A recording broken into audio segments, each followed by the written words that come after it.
Cancer 17. The germ grows into knowledge and life. So a germ is a seed which has been opened, fertilized, ready to grow into something.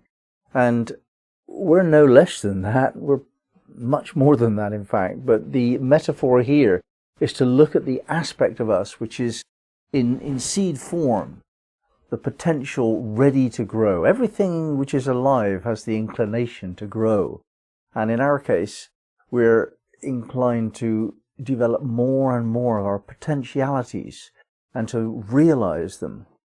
The wisdom of Cancer 17 is how to do that. The fact that we are going to do that is inevitable. How can we manage to do this then? How can we turn the germ of who we are into a realized being of expression? Now, the eventual answer to this is inevitably, slowly, determinedly throughout eternity. We cannot fail in this, and we can take some reassurance from that. The only inevitability in life is that we're gonna grow, because that's what life is. Now, the way in which we grow to realize our potential is our route map. That's our choice of the path that we're taking.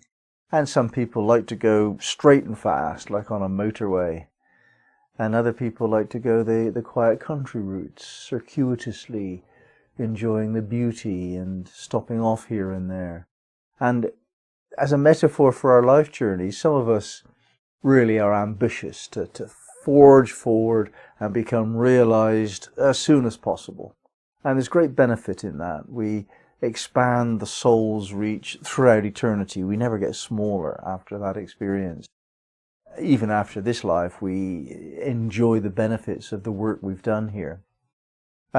Whereas if we take a circuitous route, we're likely to go around in circles sometimes, to get confused about whether to go right or left, to make this decision, to be with that person, to take this job. We get confused or indifferent to these questions. And that's not wrong. It's just slower. And if slow suits you, then that's okay. If it fast suits you, then it's not. The inevitability is, though, that we will become what we're choosing to become. It's tempting to say what we are meant to become, but there is nobody to mean what we become. That's one of these little phrases that have become very popular, especially in the New Age. I call such people that talk this way the pink and fluffies. And the pink and fluffies believe that there's some meaning, that we're destined to become something or other. Well, I can't see it that way. I can't reconcile that with the idea of free will. If there's anyone who means us to become something and we are meant to be that way, that denies us free will. We have entirely the ultimate choice about who we are and how we express that. We have to claim who we are. We have to make an assertive claim on the world. We will not be offered power. We will not be offered freedom. We will not be offered position or really anything. We must claim it. And even if we are offered it, which can happen, we still have to claim it. The claiming is the assumption aspect in Buddhism. Buddha took a very long time to become enlightened, and he realized in the end that he had not made the final realization, and that was that you must claim. You must make your claim on the world, or it is not yours. That's what people really need to learn a lot more of. They kind of think that they're born to be less than their dreams, less than others, less than they want to be. And it's appropriate to believe that. It's that is what humility is. Well, it's not. That's not humility.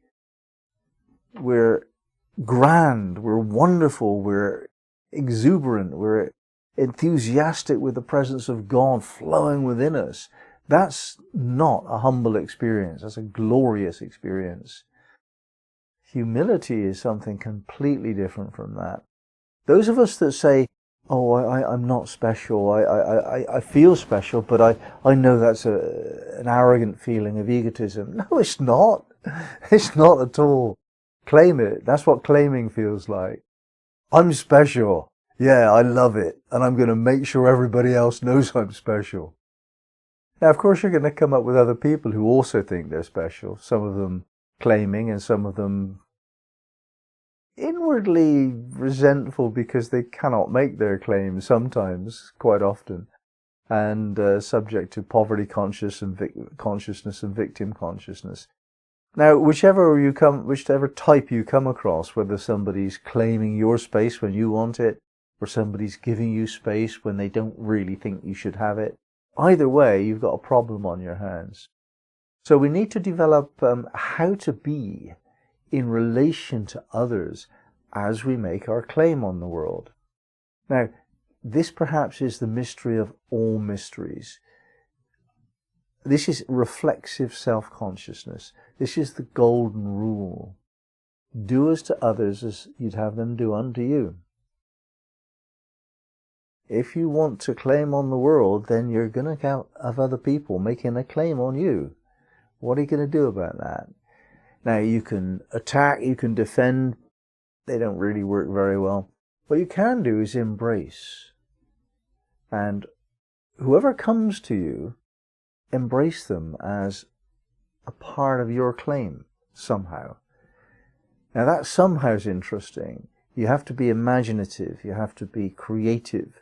You have to be, to some extent, accepting and surrendering for a while until you understand how to embrace the eventualities of your life into your vision of your claim. So, whereas with a plant, it grows to be all that it is and then dies off, we're not subject to that.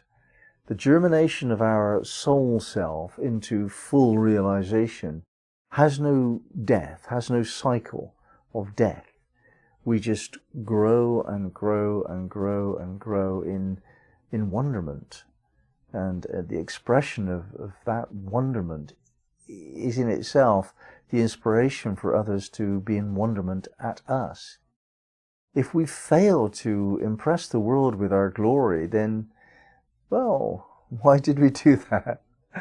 I want to. I want to let everybody know what I can do, and I want to do more and more, and I want to see them do the same thing.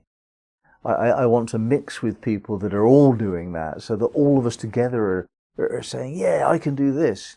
And a lovely metaphor for this is a musical group. When you're jamming together, you're just playing what you feel like playing. The only way that really, really reaches the heights of glory is when everyone knows that they're really good at what they're doing, and nobody else can do it quite the same way as they're doing it. And we all fit together harmoniously only when we make our most glorious claim on the world. That's a lovely idea, I think.